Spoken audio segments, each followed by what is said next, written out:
नमस्कार दोस्तों, एक बार फिर से आप लोग का बहुत बहुत स्वागत है हमारे ऑफिशियल यूट्यूब चैनल अविजन इंस्टीट्यूट पे। और मैं हूं आप लोगों के साथ उर्वशी सिंगी। दोस्तों, जैसे कि आप लोगों को पता है, आज हम बात करने वाले हैं top 10 current affairs based on 19th of September 2023। आगे बढ़ने से पहले जो भी हमारे चैनल पर नया जुड़ा है, आप लोगों को बता दूं दोस्तों कि यहाँ पर हम डेली टॉप 10 करंट अफेयर्स के सेशंस को डिस्कस करते हैं। साथ ही साथ ना केवल करंट अफेयर्स बल्कि इसमें हमने स्टैटिक अवेयरनेस को भी इनकॉर्पोरेट किया है ताकि आपके एग्जाम की प्रिपरेशन यहाँ पर अच्छी चलती रहे।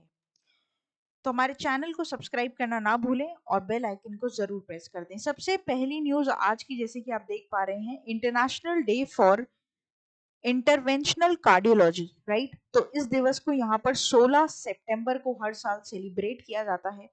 और हमारे जो सेगमेंट्स है करंट अफेयर्स के, उसमें से one of the most important segment आ जाते हैं इंपॉर्टेंट डे। और इस पे कई सारे पैरामीटर्स हैं, जैसे कि कोई स्पेसिफिक डेट होती है या स्पेसिफिक डे होता है या फिर कोई स्पेसिफिक थीम अगर दी गई होती है, तो उन पैरामीटर्स पर क्वेश्चन आप एक्सपेक्ट कर सकते हैं। और एमसीक्यूज किस दौरान आपके एग्जाम पॉइंट ऑफ व्यू से पूछे जा सकते हैं, इसकी भी बात इसी वीडियो में हमने की है। तो एंड तक इसको जरूर देखिएगा, काफी हेल्पफुल आप लोगों के लिए रहेगा। The International Day for Interventional Cardiology, celebrated annually on that is 16th of September, is a significant occasion dedicated to recognizing the crucial field of interventional cardiology. दोस्तों, कार्डियोलॉजी जो पूरा एरिया है, that is very important because ये आपकी कहीं ना कहीं life से जुड़ा हुआ है। अगर कार्डियोलॉजी के सेगमेंट में हमने डेवलपमेंट नहीं की, एडवांसमेंट्स नहीं लेकर आए, तो हम लोगों की जिंदगियां कैसे बचाएंगे? ठीक है।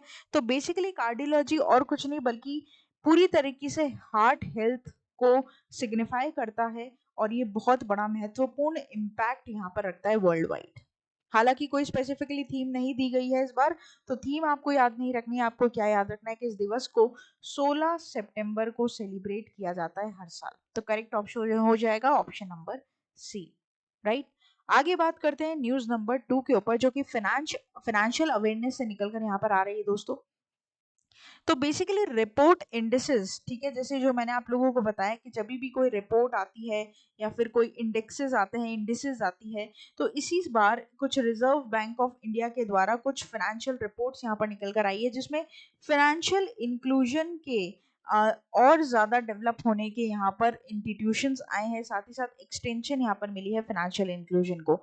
अब दोस्तों, आगे बढ़ने से पहले जो जिन्हें नहीं पता है, जो बच्चे मेरे ऑनलाइन ऑफलाइन सेशंस में नहीं, तो उन्हें नहीं पता होगा कि फाइनेंशियल इंस्टीट्यूशन का या फाइनेंशियल इंक्लूजन का एक्चुअल मतलब क्या होता है। तो देखो, फाइनेंशियल इंक्लूजन का मतलब होता है ऐसी जगह से, ऐसे लोगों से पैसा निकालकर बैंकिंग स्ट्रक्चर में डालना इंडिया की, जो कि सर्कुलेशन में आए। जैसे कि अगर मैं बात करूं, मान लीजिए कि ये पूरी हमारी कंट्री है और इस कंट्री का जो हाफ सेक्शन है, मान लीजिए अगर रूरल एरिया है, तो रूरल एरिया में आज भी ऐसे बहुत सारे छोटे मोटे विलेजेस होंगे और विलेज में ऐसे लोग होंगे जो अपना पैसा बैंक्स में नहीं डालते। ठीक है। तो उनका जो पैसा है वो बैंकिंग स्ट्रक्चर में नहीं आ पाता। तो यहाँ पर सर्कुलेशन में पैसा आए सारे लोगों से जो कि बैंकिंग हैबिट्स को अभी तक नहीं अडॉप्ट कर पाए हैं, या फिर जहाँ पर बैंक्स अभी भी अवेलेबल नहीं है। ऐसे बहुत सारे दोस्तों बहुत दूर दराज में ऐसे गांव है जहाँ पे आज भी आपको बैंक नहीं मिलेगा, या फिर मान लीजिए बैंक मिलेगा भी तो छोटे मोटे, तो वो लोग वहाँ पर ट्रस्ट नहीं करते बैंक्स को।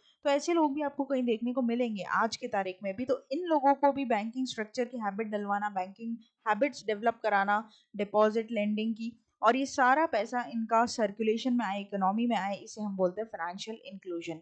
तो यहाँ पर रिजर्व बैंक ऑफ इंडिया के द्वारा जो फाइनेंशियल इंक्लूजन इंडेक्स यहाँ पर शो किया गया है, उसमें ये बताया गया है कि इंप्रूवमेंट दिखी है। ठीक है। स्कोर जो है 56.4 से बढ़कर 60.1 हो चुका है। तो यहाँ पर ये तो बिल्कुल सस्टेनेबिलिटी की बात है कि ग्रोथ हमें फाइनेंशियल इंक्लूजन के सेक्टर में देखने को मिल रही है, और आगे आने वाले टाइम में ये और भी ज्यादा बढ़ेगा, इसका स्कोर और ज्यादा रीच आउट करेगा, इम्प्रूव करेगा। ठीक है। तो ये काफी अच्छा इंडेक्सेस यहाँ पर देखने को मिल रहा है। तो financial inclusion index surges to, basically यहाँ पर डैश होगा दोस्तों, लेकिन यहाँ पर ऑलरेडी आंसर दे दिया गया है, तो आपको ध्यान रखना है 60.1। ठीक है। ये मार्च 2023 तक का डेटा है, ये थोड़ा सा आप ध्यान रखेंगे। ठीक है। आगे बात करते हैं न्यूज नंबर 3 के ऊपर, जो कि इंपॉर्टेंट एस्पेक्ट्स रहेंगे आपके। अशोक लेलैंड, ठीक है दोस्तों, आप जानते हैं कि इसके बहुत बड़े बड़े ट्रक्स ट्रॉले वगैरह बनते हैं, ठीक है। तो अशोक लेलैंड ने यहाँ पर यूपी गवर्नमेंट के साथ एक एमओयू साइन किया है 1,000 करोड़ का, टू सेट द इंटीग्रेटेड बस प्लांट्स, राइट। तो यहाँ पर दोस्तों बहुत इंपॉर्टेंट बेसिकली बोलूँ तो कोलैबोरेशन हुई है, या फिर आप बोल लीजिए कि कॉन्ट्रैक्ट साइन हुआ है अशोक लेलैंड का और उत्तर प्रदेश गवर्नमेंट का। पूरी बात मैंने यहाँ पर आप लोगों को बताई है, एक एक कर देखेंगे। In a significant move towards promoting clean mobility and bolstering the commercial vehicle industry, Ashok Leyland, a flagship company of Hinduja Group, announced Friday, September 15, its plan to invest 1,000 crore rupees in Uttar Pradesh, right. तो यहाँ पर उत्तर प्रदेश सरकार के द्वारा, यानी आदित्य योगीनाथ जी की सरकार के द्वारा, और यहाँ पर अशोक लेलैंड में 1,000 करोड़ का इन्वेस्ट के साथ यहाँ पर ये मोबिलिटी साइन की गई है, मेमोरेंडम साइन किया गया है, ठीक है। यहाँ पर बेसिकली जो एक ये जो मेमोरेंडम साइन किया गया है, ये बेसिकली ये ध्यान रखना है आपको कि एक फैसिलिटी बेसिकली डेवलप की गई है, ठीक है, यूपी में, जहां पर 200 करोड़ का एक इनिशियल इन्वेस्टमेंट किया जाएगा इस कंपनी के द्वारा, अशोक लेलैंड के द्वारा। और इसका जो इनिशियल फेज है उसमें कम से कम ज्यादा से ज्यादा लोगों के साथ जुड़ने का और उन तक पहुंचने का ये एम रखा गया है, और इसे नेक्स्ट 5 साल में 1,000 करोड़ तक पहुंचाया जाएगा। यानी कि 1,000 करोड़ रुपए डायरेक्टली इन्वेस्टेड नहीं होंगे, ठीक है, इंस्टॉलमेंट्स में होंगे। जैसे कि फेज 1 में 200 करोड़ रुपए अभी इंस्टॉल किए गए हैं, और इसका फेज 1 का एम क्या है कि भैया इसकी रीचेबिलिटी, ठीक है, इस मेमोरेंडम की रीचेबिलिटी ज्यादा से ज्यादा लोगों तक पहुंचाई जा सके। पहला फेज में तो यही एम है, फिर फेज 2 होगा, फिर फेज 3 होगा, ऐसे करके नेक्स्ट 5 ईयर तक कई फेजेस निकलेंगे, और टोटल यहाँ पर 1,000 करोड़ रुपए की इन्वेस्टमेंट लेकर आए हैं। तो among the following with which state government Ashok Leyland recently sign MOU to set up bus plant at 200 crore, तो करेक्ट हो जाएगा यहाँ पर Uttar Pradesh, right. Very very important from your exam point of view. आगे बात करते हैं न्यूज नंबर 4 के ऊपर। एक और स्टेट न्यूज दोस्तों यहाँ पर निकल कर आ रही है। ओडिशा के चीफ मिनिस्टर नवीन पटनायक जी ने लॉन्च किया है मुख्यमंत्री संपूर्ण पुष्टि योजना, राइट। तो बेसिकली क्या है ये मुख्यमंत्री संपूर्ण पुष्टि योजना, इसके बारे में हम जरूर बात करेंगे। तो बेसिकली सबसे पहले ये कौन से स्टेट गवर्नमेंट के द्वारा लॉन्च किया गया है, तो ये रेजिडेंट्स जो भी हैं ओडिशा के, उनकी बेसिकली ओवरऑल हेल्थ और वेलबींग के लिए इस प्रोग्राम को, इस योजना को यहाँ पर इनिशिएट किया गया है, लॉन्च किया गया है, ठीक है। So this initiative along with the complementary पदा पुष्टि योजना is a concreted or concentrated effort to address the nutritional needs of mothers, adolescent girls and children in the state. The launch of these program demonstrates the government commitment to enhancing the nutritional status of its citizen and fostering a healthier future, right। तो यहाँ पर ये चीज आप ध्यान रखिएगा कि मुख्यमंत्री संपूर्ण पुष्टि योजना के अंदर जितनी भी माएँ हैं, जो नई मदर्स हैं यहाँ पर मदरहुड में, या फिर जो लड़कियां हैं जो अपनी एडोलेसेंट जो उम्र है उसमें है, तो यहाँ पर उनको पूरा पोषण मिले, ठीक है, इस बात को मद्देनजर रखते हुए ये प्रोग्राम यहाँ पर लॉन्च किया। तो डायरेक्टली तुम्हारे क्वेश्चन कैसे पूछा जाएगा, देखो डायरेक्टली तुमसे पूछा जाएगा ये मुख्यमंत्री संपूर्ण पुष्टि योजना कौन सी राज्य सरकार के द्वारा यहाँ पर लॉन्च की गई है।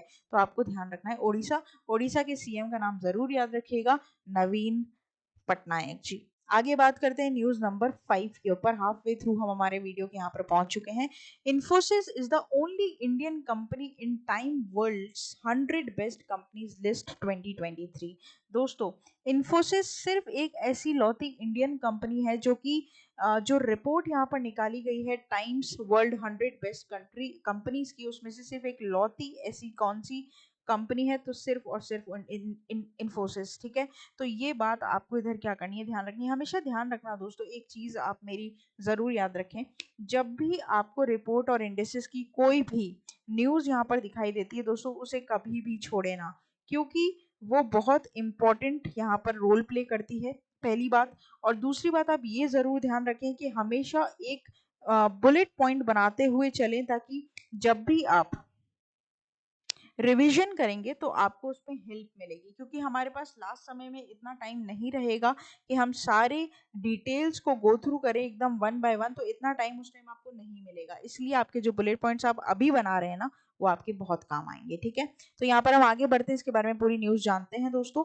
तो it is a remarkable achievement for Infosys, the Bengaluru headquartered IT services provider। आपको पता है ये आईटी कंपनी है बेसिकली Infosys, जिसने टाइम मैगजीन के दौरान द वर्ल्ड बेस्ट कंपनी होने का दोस्तों स्पॉट हासिल किया है। 100 में से 64th बेसिकली पोजीशन इसकी आई है। ओवरऑल स्कोर 88.38 रहेगा।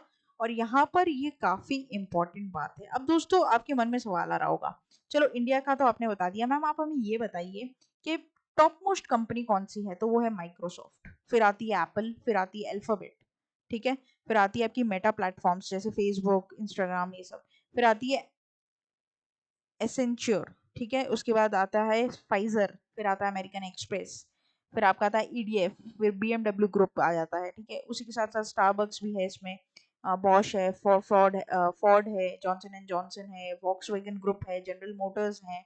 और उसी के साथ 64th नंबर पर इंडिया की इकलौती कंपनी इन्फोसिस आती है 88.38 पॉइंट्स के साथ। तो मैम ओवरऑल स्कोर जो फर्स्ट वाली जो आपने बताया माइक्रोसॉफ्ट, उसका कितना है, तो देखो फर्स्ट स्कोर है 96.46। ठीक है, ये ध्यान रखिएगा। तो according to the Times which company spotted as top in world's best companies 2023 list. अब ये देख लो, ये वर्ल्ड बेस्ट पूछा है, ठीक है, इंडियन नहीं पूछ रहा है। तो अच्छा यहाँ पे गलत मार्क हो गया दोस्तों, ठीक है, ये हो जाएगा माइक्रोसॉफ्ट, राइट। अगर इंडियन पूछेगा ना तो इन्फोसिस होगा, अगर इंडियन बेस्ट पूछेगा तो इन्फोसिस होगा, वो भी 64th पोजीशन पर है, ठीक है, 100 में से। लेकिन फर्स्ट पोजीशन पर जो आई है वो माइक्रोसॉफ्ट आई है। सेकंड पोजीशन पर आप लोगों की मैंने बता दिया एप्पल, और थर्ड पोजीशन यहाँ पर आपको अल्फाबेट देखने को मिलेगी। ठीक है, आगे बात करते हैं न्यूज नंबर 6 के ऊपर।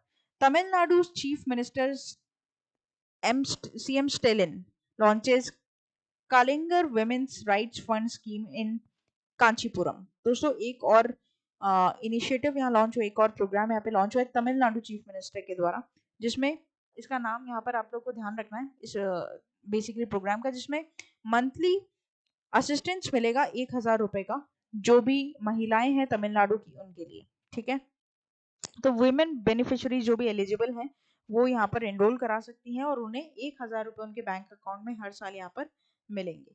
ठीक है, तो ये काफ़ी इंपॉर्टेंट है जानना, क्योंकि देखो बहुत सारी स्कीम्स यहाँ पर लॉन्च होती है। डेली जब हम करेंट अफेयर्स पढ़ते हैं, एक ना एक ऐसी डिटेल तो आती ही आती है कि आज इस राज्य सरकार ने ये स्कीम लॉन्च करी। तो देखो इसका सबसे बेस्ट वे पता है क्या है याद करने का, आप पूरे मंथ का अलग से सेग्रीगेशन कर लो कि अच्छा ये वाला आप एक ऊपर पॉइंट लिखिए तमिलनाडु। अब तमिलनाडु में जितने भी प्रोग्राम उस महीने में लॉन्च हुए उनके नाम लिख लो, और उनमें क्या क्या इंपॉर्टेंट एस्पेक्ट्स हैं उनको नोट डाउन कर लो। फिर लिख लो राजस्थान आ रहा है तो राजस्थान का लिखो, फिर ओडिशा का लिख लो, आसाम का लिख लो, यूपी का लिखो, एमपी का लिखो। ठीक है, ऐसे कर कर जितने स्टेट्स आपको मिले उन सब का लिख लो, और साथ ही साथ उन स्टेट्स के पास में उसके सीएम और गवर्नर का भी नाम लिख लो। तो आपकी क्या होगी, मेहनत कम हो जाएगी, और है ना एक ही नोट्स में बहुत सारी चीजें आप इनकॉपरेट कर सकते हैं। दोस्तों नोट्स करंट अफेयर्स के इसी तरीके से बनाए जाते हैं, थोड़ा दिमाग लगाइएगा कि किस तरीके से आप स्मार्ट वर्क कर सकें। ठीक है, जैसे मान लीजिए कभी भी आपने स्टेट लिखा, स्टेट के आगे उसके सीएम, गवर्नर, कैपिटल वगैरह सब कुछ लिख लो। मानो कि बैंक का नाम लिखा, जैसे मान लो यूको बैंक का नाम लिखा, यूको बैंक के जो सीईओ है उसका नाम लिख लो। टैगलाइन जरूर जरूर जरूर याद रहनी चाहिए हर बैंक की, हेडक्वार्टर याद कर लो, एस्टेब्लिशमेंट डेट याद कर लो। तो हमेशा हमें क्या ध्यान रखना है कि हम जो पढ़ रहे हैं उससे सारी रिलेटेड चीजें हमें पता होनी चाहिए। ठीक है, तो under the Kalaignar women's rights fund scheme the what amount of financial assistance will be provided to the eligible beneficiaries. तो करेक्ट हो जाएगा 1,000 रुपीज पर मंथ। आगे बात करते हैं न्यूज नंबर 7 के ऊपर। एक और इम्पॉर्टेंट डे है दोस्तों, वर्ल्ड पेशेंट सेफ्टी डे। क्या सिग्निफिकेंस है, हिस्ट्री पढ़ लेते हैं। तो world patient safety day observed on 17th of September every year serves as a global platform to emphasize the importance of patient safety in healthcare systems worldwide, right? तो यहाँ पर किस तरीके से दोस्तों पेशेंट्स की सेफ्टी के लिए स्टेप्स लिए जाने चाहिए, क्या सिग्निफिकेंस रहना चाहिए, क्या हिस्ट्री रहनी चाहिए, ये सब यहाँ पर बताया जाता है, और किस तरीके से जो एरर्स है उनको अवॉइड कर सके, नेगेटिव प्रैक्टिसेस को यहाँ पर एलिमिनेट किया जा सके, और पेशेंट्स की सेफ्टी को परम फर्स्ट प्रायोरिटी यहाँ रखी जाए, ये ध्यान रहना चाहिए। ठीक है, हालांकि यहाँ पर देखो थीम है, इसी थीम की बात मैंने आप लोगों से करी थी, engaging patients for patient safety. तो ये हो जाएगा यहाँ पर क्या 2023 की थीम, जो आपके लिए सबसे मोस्ट इंपॉर्टेंट पैरामीटर बनता है। World patient safety day observed on dash every year, तो करेक्ट हो जाएगा सितंबर 17, right. Very very very important. आगे बात करते हैं न्यूज नंबर 8 के ऊपर। एक प्रोग्राम यहाँ पर एक और लॉन्च किया गया है, किसकी मिनिस्ट्री के अंदर, नोडल मिनिस्ट्री कौन सी है इसकी, तो नोडल मिनिस्ट्री है मिनिस्ट्री ऑफ रेलवेज, स्वच्छता पखवाड़ा 2023, राइट, ठीक है। तो स्वच्छता पखवाड़ा 2023 कैंपेन यहाँ पर लॉन्च किया गया है, जो बेसिकली इनिशिएट करेगा, प्रमोट करेगा क्लीनलीनेस को, कॉन्शियसनेस को। 15 सितंबर 2023 को इसे बेसिकली यहाँ पर लॉन्च किया गया है मिनिस्ट्री ऑफ रेलवेज के द्वारा। तो चेयरपर्सन और सीईओ कौन है रेलवे बोर्ड के, आपको पता होना चाहिए, जया वर्मा सिन्हा, ठीक है। इन्होंने यहाँ पर रेल भवन में ये स्वच्छता प्लेज की है, और जो इन्हें लीड करेगी, ठीक है। यहाँ पर बेसिकली पूरी रेलवे फैमिली द्वारा ये कमिट किया गया है कि वो अब रेलवे एम्प्लॉयज के लिए, सीनियर ऑफिशियल्स के लिए, रेलवे जोन्स, डिविजन्स और सबको बेटर करेंगे। वीडियो कॉन्फ्रेंसिंग के द्वारा ये प्लेज हुई है, और साफ सफाई का पूरा ध्यान यहाँ पर अब रेलवे रखेगी, ठीक है। चाहे ट्रेन हो, चाहे स्टेशन हो, चाहे वेटिंग लाउंजेस हो। तो among the following which ministry recently launches स्वच्छता पखवाड़ा 2023, तो करेक्ट हो जाएगा ministry of railways. Very important, right. आगे बात करते हैं न्यूज नंबर 9 के ऊपर। एक और इम्पॉर्टेंट बात यहाँ पर हम देखेंगे न्यूज नंबर 9 में। तो बेसिकली न्यूज नंबर 9 यहाँ पर लेकर आया दोस्तों आप लोगों के लिए कि ईडी के, एनफोर्समेंट डायरेक्टोरेट के यहाँ पर इंचार्ज डायरेक्टर कौन बने हैं, तो वो बने हैं राहुल नवीन जी, ठीक है। और यहाँ पर इन्होंने रिप्लेस किसको किया है, संजय कुमार मिश्रा जी को। मैंने हमेशा आपको बताया है, जब भी कोई अपॉइंटमेंट आप पढ़ रहे हैं, तो अपॉइंटमेंट में ये जरूर ध्यान रखिएगा कौन सा इंसान कौन से पोस्ट के लिए अपॉइंट किया गया है, और उसने किसको रिप्लेस किया गया है। तो यहाँ पर राहुल नवीन जी इंचार्ज डायरेक्टर बने हैं ईडी के, इन्फोर्समेंट डायरेक्टोरेट के, लेकिन उन्होंने रिप्लेस किया है संजय कुमार मिश्रा जी को, ठीक है। तो ये ध्यान रखेंगे। तो ये आपको इधर क्या करना है, ध्यान रखना है, जैसे कि आप यहाँ पर देख भी पा रहे हैं। Rahul Navin appointed incharge director of ED as Sanjay Kumar Mishra tenure ends, ठीक है। तो सारी न्यूज आपको यहीं पर मिल गई है। क्वेश्चन कैसे बन सकता है, who among the following took charge as director of enforcement directorate, तो करेक्ट हो जाएगा राहुल नवीन। आगे बात करेंगे, लास्ट हमारी न्यूज रहेगी दोस्तों आज के सेशन की, न्यूज नंबर 10 के साथ। India's trade deficit widens to 10-month high in August, exports rise to 3-month high, right? तो यहाँ पर दोस्तों जो ट्रेड डेफिशिट है वो बेसिकली यहाँ पर और बढ़ गया है इंडिया का। आपको पता होना चाहिए हमारी एक बीओपी होती है, ठीक है, बैलेंस ऑफ पेमेंट अकाउंट होता है, जिसमें हम इंपोर्ट और एक्सपोर्ट का सारा हिसाब करते हैं पूरा कंट्री का। और end of the day financial year जब एंड होता है तो हमें इसे बैलेंस करना होता है, मतलब इसे हम क्लोज करने के लिए इसे हमें टैली करना पड़ता है कि इंपोर्ट और एक्सपोर्ट जो है वो इक्वल होने चाहिए।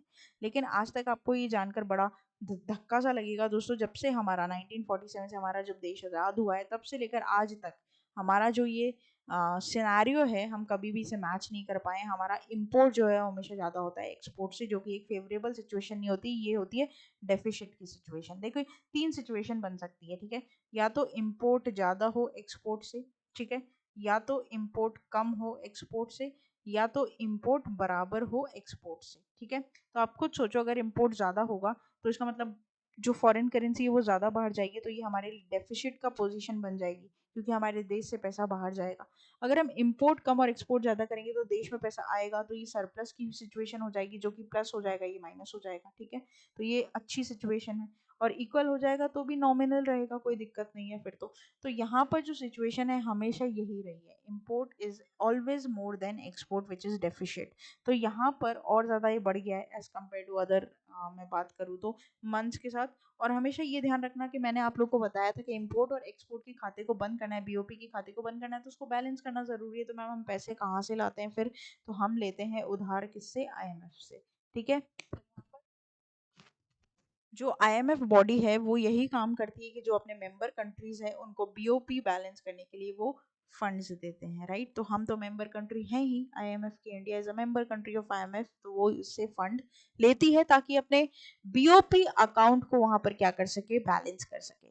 तो which international organisation gives loans to member countries for balancing their BOP payment account, तो करेक्ट हो जाएगा International Monetary Fund IMF, right, जो कि 1940 2004 में यहाँ पर ब्रेटन वुड ट्विंस के साथ वर्ल्ड बैंक के साथ इनॉग्रेट किया गया था। आपको ध्यान रखना पड़ेगा, ब्रेटन वुड ट्विंस इसे बोला जाता है किसको, IMF को और वर्ल्ड बैंक को। और ये मैम IBRD क्या है, तो IBRD is also the other name of world bank, right, ध्यान रखिएगा। तो ये था हमारा पूरा आज का टॉप 10 करेंट अफेयर्स का सेशन। आशा करती कि सेशन यहाँ पर आप लोग को बड़ा मजेदार, इंटरेस्टिंग, इन्फॉर्मेटिव, हेल्पफुल लगा होगा। आप हमें डेली फॉलो कर सकते हैं हमारे यूट्यूब चैनल के थ्रू, और साथ ही साथ दोस्तों आप लोग होम सेक्शन पर करंट अफेयर्स की वीडियो और हमेशा रेगुलर अपडेटेड वीडियोस देख सकते हैं। लाइव कंटेंट आप ले सकते हैं, प्लेलिस्ट पर जाकर मन चाहे एग्जाम मन चाहे सब्जेक्ट के लिए प्रिपेयर करिए, कम्युनिटी बेस पर जाकर MCQs सॉल्व करिए और शॉर्ट्स जो 1 मिनट में आपकी नॉलेज को अपलिफ्ट करेंगे। सब्सक्राइब करना ना भूले, बेल आइकन को जरूर प्रेस कर दें। ना केवल YouTube बल्कि फेसबुक, ट्विटर और इंस्टा पर भी 24/7 दोस्तों हम आप लोगों के लिए अवेलेबल हैं, ठीक है। और साथ ही साथ आप लोग विजिट कर सकते हैं हमारी official website that is avision.co.in, जहां पर आपको सभी प्रकार की live classes, test series, prime membership सभी के बारे में पता चलेगा। कोई भी डाउट आ रहा है मन में, कोई भी क्वेश्चन है, व्हाट्सएप के थ्रू हमसे पूछिए और मेरे साथ आप डायरेक्टली जुड़ सकते हैं टेलीग्राम चैनल पर। इन सभी वीडियोस की लिंक्स और PDF के लिए दोस्तों, और बहुत सारे MCQs भी मेरे द्वारा वहां पर अपलोड किए जाते हैं जो अभी आपके एग्जाम के लिए और ज्यादा बेनिफिशियल होंगे। तो फिर देर किस बात की, जुड़े रहिए, बने रहिए और देखते रहिए आगे आने वाले और फ्रूटफुल सेशंस को। तब तक के लिए thank you so much and have a nice day.